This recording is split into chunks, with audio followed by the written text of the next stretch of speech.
La résistance et tout, et l'intérieur de cette crypte, hein, il y a tous les camps de concentration en photo, et les plaques commémoratives qui sont là. Donc un jour on vous amènera là-bas, vous verrez, vous aurez une étude, vous aurez tous les noms et tous les... Il n'y a pas la liste, 100 000 Américains, 268 000 de la première armée française, dans laquelle il y avait 10% de noirs, et 6% de métropolitains, le reste c'était moitié pieds noirs, moitié blancs. Comment se déroule le débarquement?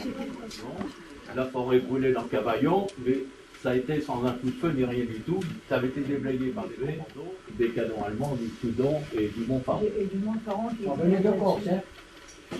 Quand on a débarqué, on venait de Corse. On était encore. Vous me laissez comme ça, vous allez pas le faire. Je voudrais savoir si, pendant le conflit en France, étiez-vous au courant de ce qui se passait dans le Pacifique? Dans le Pacifique? Ah ben non. On devait y aller, mais on n'a pas été. On devait y aller, la radio, comme si c'était maintenant.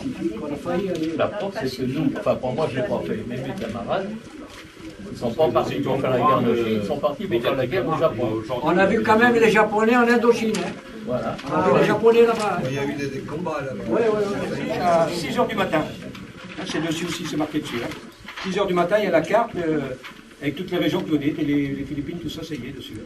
Vous voyez, les Japonais entrent au Siam, en Malaisie, partout, Singapour, il y a tout là. Il faut dire aussi, c'est pas ça qu'on avait. Hein. C'est pas ces armes. C'est pas ces engins qu'on avait pour faire la guerre. Hein. Ça, c'est les machins de 14-18, ça, c'est pas ça qu'on avait. On a eu quand même Quel a été le plus difficile pour vous, le physique ou le moral? Dans la guerre, c'est les deux. Alors, je veux dire physique, parce qu'il faut de l'endurance, c'est tout. Hein. Et après, on a eu aussi des séquelles physiques et morales, toujours, parce que les séquelles physiques, hein, j'ai été blessé, et ça revient toujours. Parce que lorsqu'on était formé pour faire la guerre, c'était un endoctrinement. Hein, on nous apprend à faire la guerre, on a toujours été manœuvrés. Une parole pourrait être que là, voilà une bonne parole.